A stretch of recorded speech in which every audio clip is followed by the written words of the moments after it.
Muita paz em Jesus. O nosso assunto de hoje é extremamente importante porque sobre ele repousa um dos princípios fundamentais da doutrina espírita: fatalidade. O homem comum, observando os acontecimentos da vida, chega à enganosa conclusão de que o homem está sujeito a princípios que fogem à sua vontade, ao seu querer, à sua possibilidade de agir. E ele chega a essa conclusão, e já chegou há muitos e muitos séculos, quando observa fenômenos realmente intrigantes na vida de todos nós, um dos quais a morte, o desencarne, o renascimento espiritual, foi mencionado por Sanson, um dos membros da Sociedade Espírita de Paris, conviveu de perto com Allan Kardec e faleceu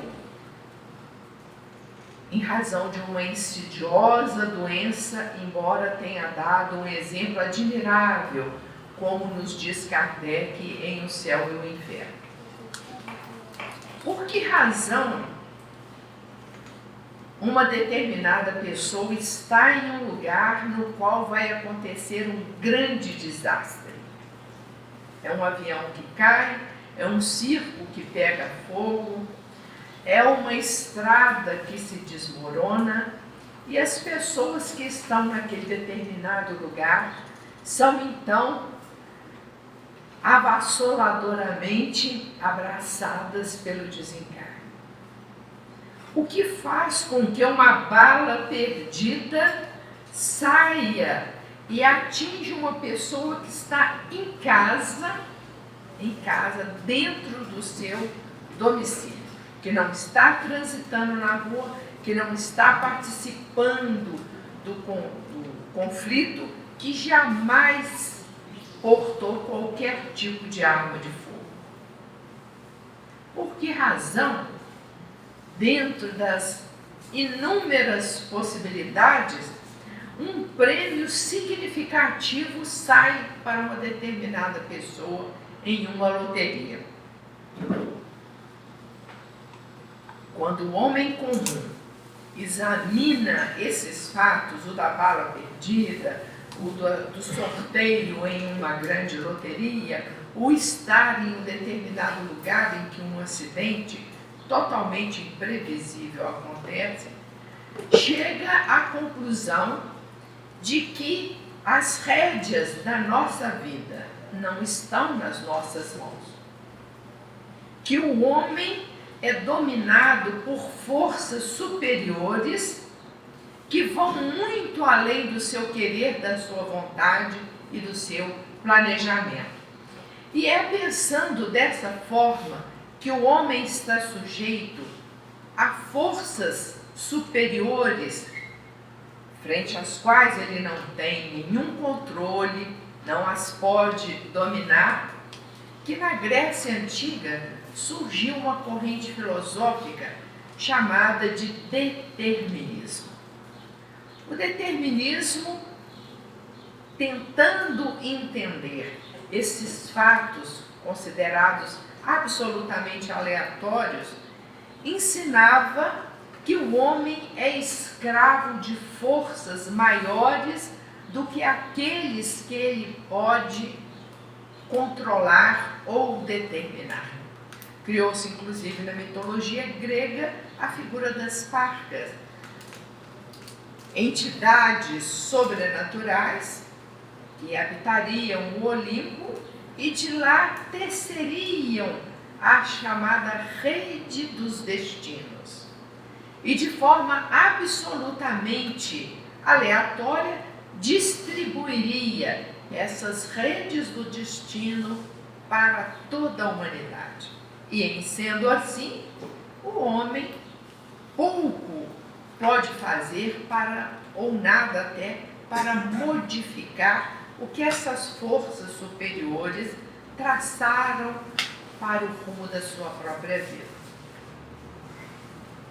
Pensando melhor, espíritos com um conhecimento um pouco superiores àqueles que as ciências materiais nos proporcionam, surgiu também na Grécia a chamada doutrina do livre-arbítrio, e a qual, defendida pelos sofistas, foram também acolhidas por Sócrates, o pai da filosofia, aquele ente que Kardec, ao falar sobre os precursores da doutrina espírita, o cita de forma especial.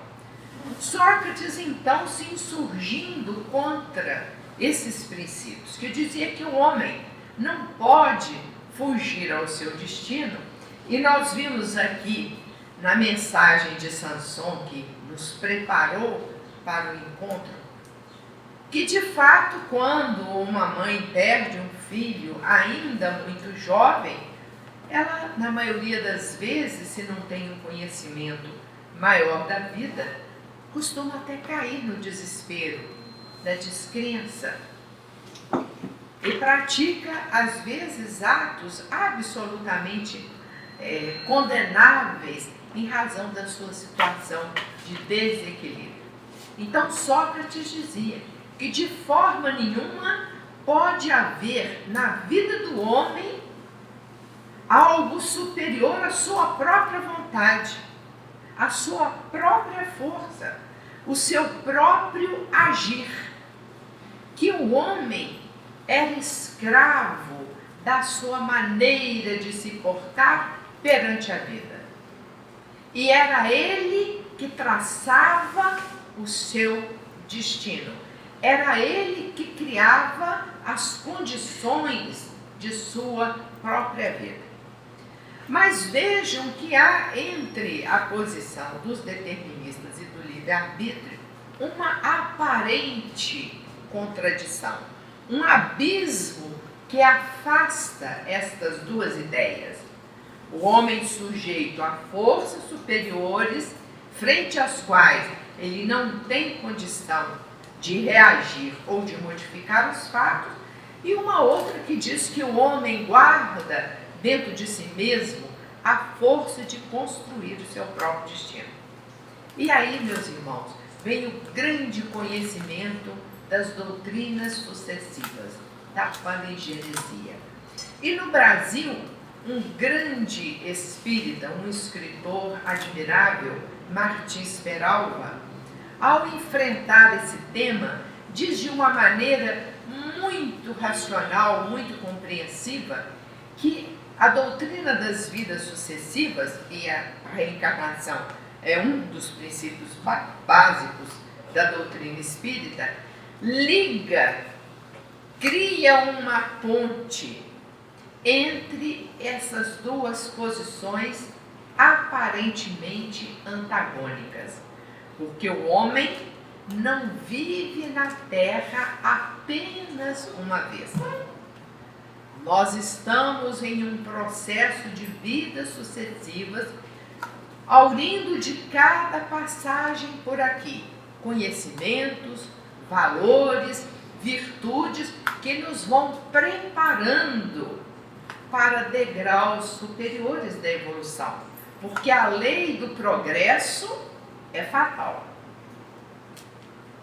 Allan Kardec, ao elencar as 10 leis que regem a vida do espírito, parte 3ª do Livro dos Espíritos, as leis morais, menciona, comenta, esclarece, traz os princípios da chamada lei do progresso.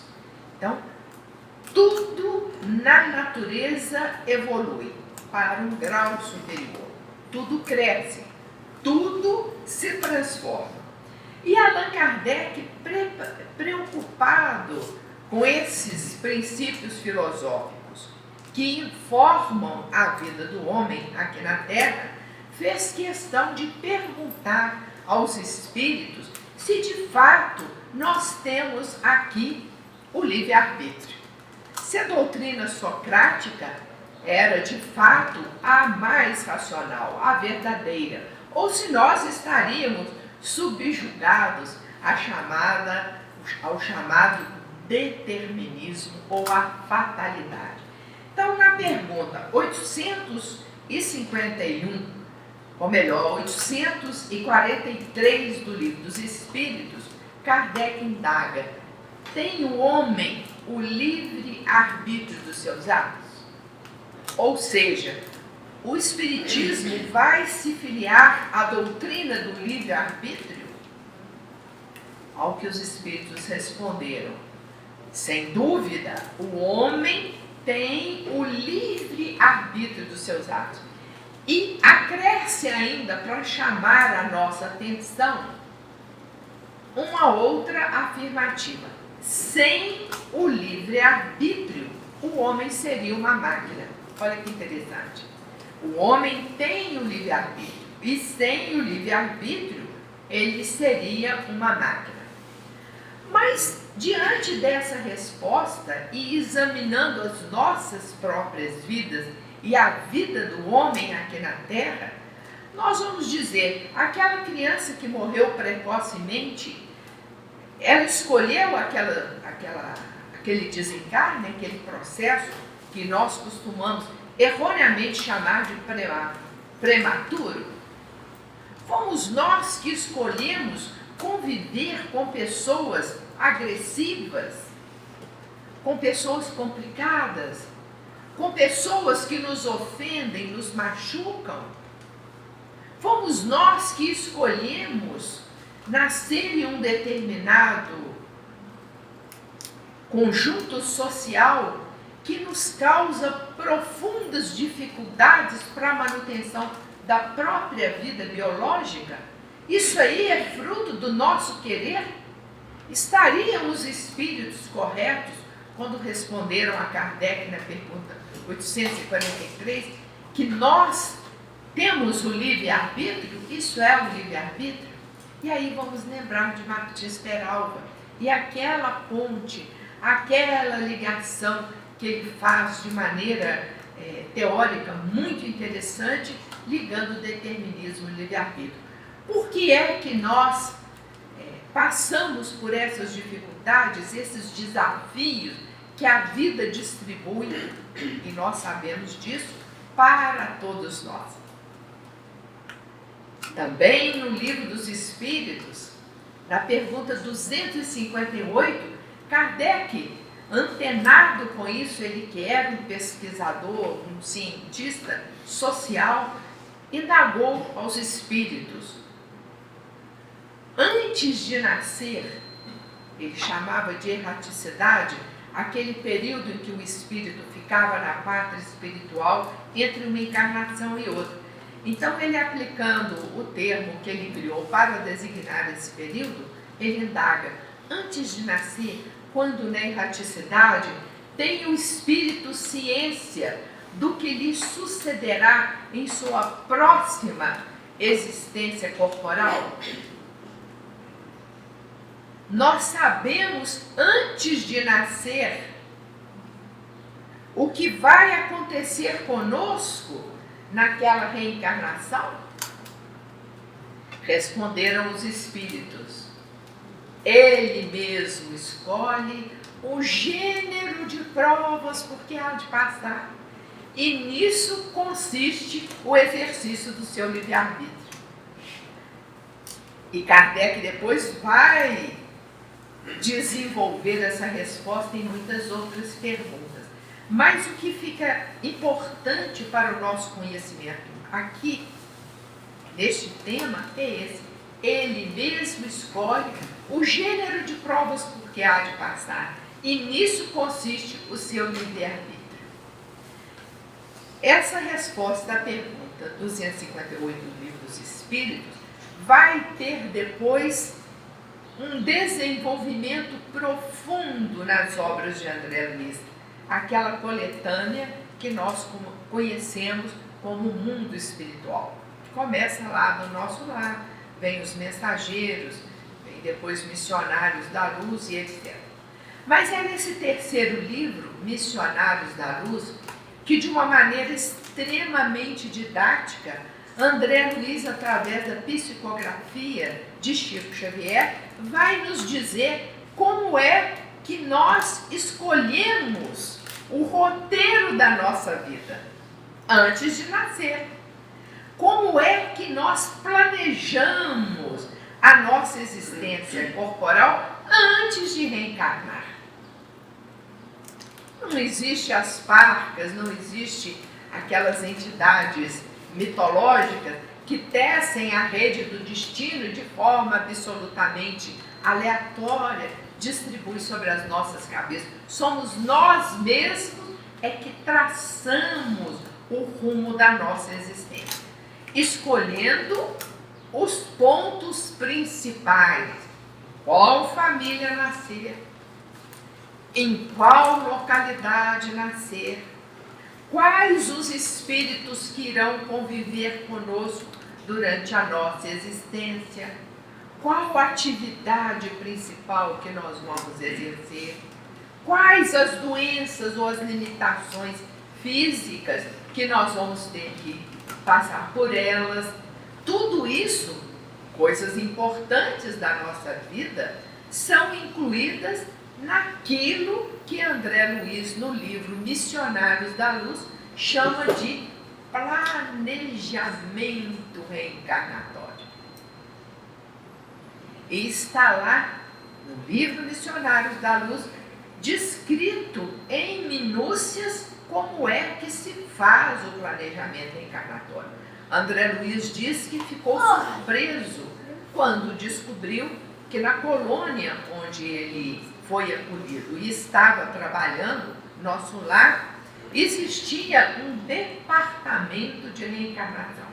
É interessante porque antes de André Luiz, Ivone Pereira, no livro Memórias de um Suicida, já havia dito de maneira completamente sintonizada com o que diz André Luiz, que naquela colônia que abrigava os suicidas havia o departamento de planejamento reencarnatório, para onde os espíritos eram antes de voltar à Terra. Então André Luiz, curioso por conhecer esse departamento, pede ao seu instrutor que o encaminhe, e ele encaminha. E ele vai então ao departamento e fica encantado de ver como é que os espíritos superiores, os especializados em processos reencarnatórios, cuidam de planejar a vida.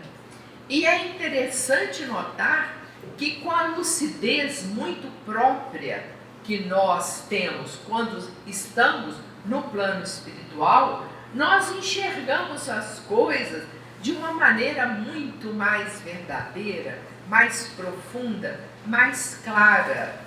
Tanto que quando os espíritos, lá na resposta à pergunta 258 de Kardec, diz que antes de nascer é o próprio espírito que escolhe as provas, Kardec pergunta, mas se fosse nós que escolheríamos as provas, nós então só escolheríamos coisas agradáveis, reservaríamos para nós os melhores acontecimentos que a vida material pode oferecer.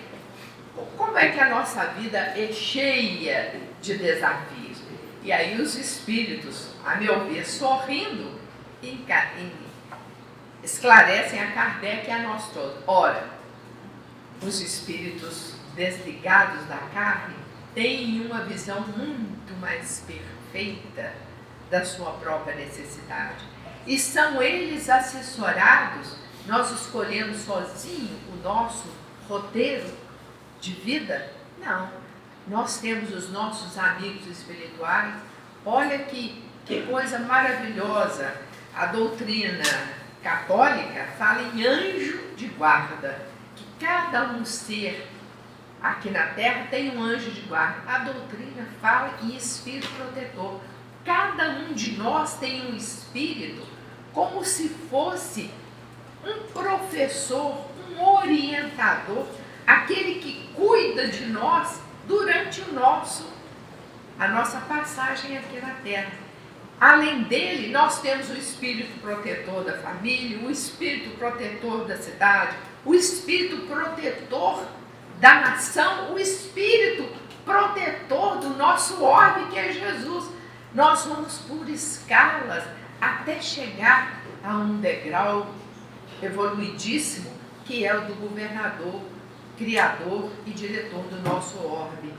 Então, esses espíritos esclarecidos conversam conosco, nos mostram, como André Luiz já mostrou no primeiro livro dele, Nosso Lar, quando em conversa com Dona Laura, ela fala: eu e meu marido fizemos uma regressão de memória, fomos orientados para observar o nosso progresso espiritual, os nossos vícios, as nossas virtudes, para que nos conhecêssemos melhor. E adiante de todos esses dados, nós nos conhecendo melhor, orientados pelos nossos amigos espirituais, é que nós vamos traçar o nosso planejamento reencarnatório. Então, muitos de nós, talvez ainda infantis espiritualmente, tenhamos nessa hora pedido riqueza, poder, beleza, que ainda encanta os espíritos infantis. E os nossos amigos espirituais talvez tenham dito: fulaninho, vou mostrar para você o que você fez com o dinheiro dessa encarnação. Olha a confusão que você aprontou. Olha as dívidas que você adquiriu. Olha os desastres que você causou. Eu acho que é melhor largar o dinheiro para lá. Lutar com mais dificuldade talvez seja educativo para você. Aquele que pediu poder, que quis de fato exercê-lo na sua plenitude, talvez hoje, em posição de não exercício do poder, tenha sido advertido: meu irmão, olha o que você fez quando teve poder.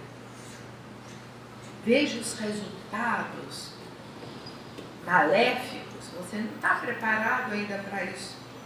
Vamos abaixar o nível de exigências e vamos planejar uma coisa mais real. Veja o que você precisa para enriquecer o seu espírito, o seu coração e o seu intelecto, o seu conhecimento e as suas virtudes.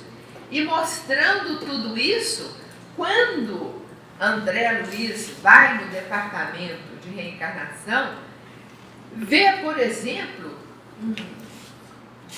um espírito que recebeu lá o projeto e ele vai ter um defeito gravíssimo na perna, que vai fazê-lo mancar a vida toda. E ele está satisfeitíssimo com o projeto. Quando ele sai, André Luiz pergunta a Manassés: mas escuta aqui, por que esse espírito que vai passar por essa dificuldade, esse defeito gravíssimo, essa limitação física que vai atormentar, por que ele aceitou? E aí, o esclarecimento vem. Isso aí, André, é na verdade o resultado de ações do passado. Não detalhe, mas nós podemos imaginar 1000 situações que geraram aquele compromisso para ele. Um espírito de conhecimento elevado chega lá e vai reclamar porque o projeto dele está dando uma forma física extremamente bela. E ela fala: é uma mulher, vai nascer como mulher. Eu não quero a beleza física. A beleza física, Kardec insere no Evangelho segundo o Espiritismo a prova da riqueza e a prova da pobreza. Sempre que eu leio esse trecho de André Luiz, eu penso: tem também a prova da feiura e a prova da beleza. E esse espírito superior fala: eu vou para trabalhar, para ajudar, para cooperar. E aquele que exibe uma forma física muito bela, ele atrai vibrações de ciúme, ele atrai vibrações negativas com as quais eu não quero contar. Eu quero um corpo saudável. Eu quero um corpo saudável. Mas não com formas físicas impecáveis. Modifica isso aqui. Eu preciso, aliás, que seja assim. Então, meus irmãos, quando nós conhecemos que o nosso destino, a nossa situação nessa vida, é o resultado de um planejamento reencarnatório, não tem nada aleatório, a não ser as pequenas coisas, porque também seria o cúmulo do absurdo nós imaginarmos que nas coisas insignificantes houvesse o planejamento. Então, isso conta pelo desenvolvimento normal da nossa vida aqui na Terra.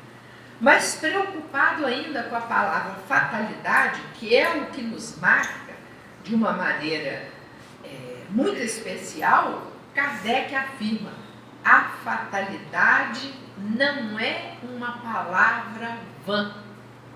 O que é a fatalidade, então? Vejam a resposta à pergunta 851 do Livro dos Espíritos. A fatalidade nos acontecimentos da vida? E os Espíritos responderam com todo esse acervo que nós já conhecemos. A fatalidade existe unicamente nas escolhas que o espírito fez antes de nascer, incluindo-as em seu planejamento encarnatório. Isso aqui é fatalidade. E aí vem Emmanuel, no livro Leis de Amor, nos esclarecendo algumas coisas a respeito dessa fatalidade. O que é o filho rebelde? Desrespeitoso, que cria desarmonia na família,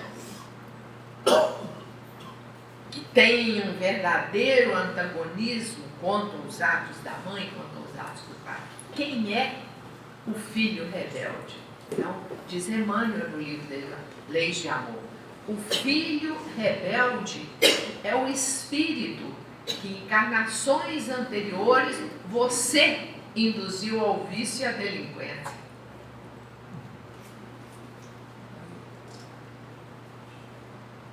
Então, eu estou trazendo o exemplo do filho, mas vale para o pai, vale para o irmão, vale para os afins também, vale para o cônjuge, para o companheiro, aquele que no passado nós induzimos ou fizemos sofrer. Aí vem a resposta da vida, incluindo em novas existências junto conosco, para que nos harmonizemos, para que criemos o que André Luiz chama de laços de amor. Então, não há o acaso em nossa vida. Não há. Aquele avião que caiu ali, 242 pessoas morreram e uma se salvou, é o exemplo mais significativo de que não há essa fatalidade cega. Por quê? E quando falamos em fatalidade e nos exemplos de fatalidade, nós nos lembramos da bala perdida, da loteria que sai com uma quantia muito significativa, e lembramos também de estar a pessoa no lugar onde vai acontecer uma catástrofe. Você passou, não aconteceu nada. O carro que veio atrás, a estrada desmorona. Um acidente gravíssimo ali, às vezes até levando à morte de todo mundo. Em Niterói, houve um incêndio em um circo em 1969 que matou 999 pessoas queimadas. Na época, foi uma verdadeira tragédia. E os especialistas se debruçaram sobre as causas do incêndio e a maneira como ele se propagou de uma forma assim, mais ou menos incompreensível, porque o fogo circulou o circo todo e prendeu essas quase 1000, né? Olha bem, 999. Prenderam essas pessoas dentro do circo, morreram todas queimadas. E depois, através da psicografia de Chico Xavier, Humberto de Campos vem nos dando explicação a respeito do que ele chamou a tragédia do circo. Diz ele que no ano 281 depois de Cristo, numa cidade da Gália, estavam os romanos esperando um soldado que vinha de uma conquista importante e queriam preparar uma grande festa para receber esse soldado. E cada um dava um palpite pior do que o outro, porque o que na época se chamava de festa eram verdadeiras chacinas, espetáculos deprimentes que comprovavam o quão ainda desprovidos de espiritualidade anda o homem. Então falava, vamos fazer um espetáculo de jogar os cristãos nas feras, vamos fazer isso, e até que um deu uma ideia. Nós vamos colocar uma espécie de paus molhados em matéria altamente incandescente, em ceras, em óleos, fazer uma espécie de um caminho tortuoso e soltar nesse caminho tortuoso e estreito pessoas, cristãos, né? Cristãos e cavalos. Então, iriam se encontrar com aqueles paus incandescentes que circundavam o caminho, pessoas correndo, querendo se desvencilhar do fogo e do cavalo. Morreram todas ali queimadas, 1000 pessoas. E aí ele termina a mensagem ditada a Chico Xavier o seguinte: a providência divina demorou 1800 anos para reunir em um circo aquelas 1000 pessoas que providenciaram aquele espetáculo tenebroso, deixando para nós o trágico exemplo do circo de Niterói. Então, nós vamos conhecendo o nosso passado pelo nosso presente. Nós vamos entendendo os desafios que temos que enfrentar, porque de ordinário eles revelam as nossas fraquezas, aquilo que precisamos enfrentar ainda para galgar um degrau superior no nosso caminho evolutivo, que está nos esperando e que basta que tenhamos vontade para isso. Mas eu tenho uma péssima notícia para dar para vocês, depois de falar sobre as causas das nossas aflições aqui na existência terrena, do conhecimento que nós temos do que é o destino, que a fatalidade existe. É aquele destino que nós criamos para nós mesmos, ao traçar a nossa rota. Mas, infelizmente, meus irmãos, perguntando aos espíritos superiores se nós cumprimos esse planejamento reencarnatório, se nós aceitamos com a devida paciência e altivez aquele filho rebelde, aquele pai agressivo, aquele companheiro grosseiro, os espíritos nos responderam. Infelizmente, é também de André Luiz, infelizmente, 70% das pessoas encarnadas não cumprem o planejamento encarnatório. O percentual é muito grande.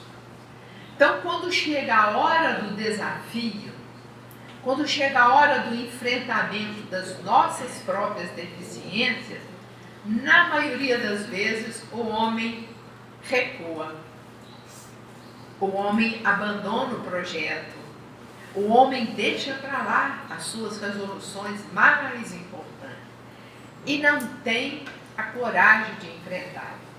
E nós, infelizmente, também aprendemos uma desculpa que nós não podemos dar mais depois de conhecer a doutrina espírita, que está muito difícil, que os nossos defeitos, as nossas deficiências são muito grandes e poucas as nossas virtudes.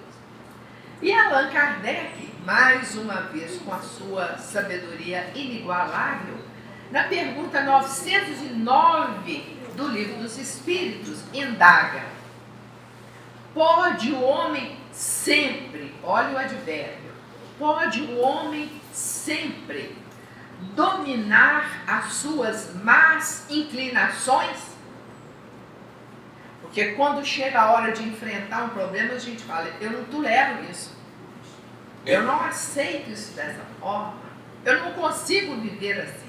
Então Allan Kardec indaga, memorizem a pergunta 909: pode o homem sempre, pela sua vontade, dominar as suas más inclinações? A resposta, meus irmãos, é arrasadora. Os espíritos responderam: podem, e fazendo insignificantes esforços. Vou fazer um grande esforço. Insignificantes é o adjetivo contido na resposta.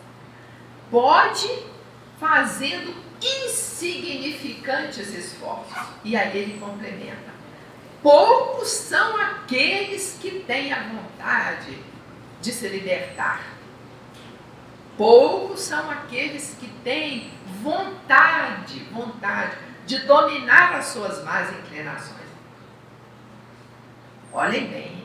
E Santo Agostinho, para terminar, no capítulo 14 do Evangelho segundo o Espiritismo, capítulo 14 é honrar pai e mãe, mas tem uma grande mensagem de Santo Agostinho, fantástica, como sempre as mensagens de Santo Agostinho, e ele diz assim: o homem pode sempre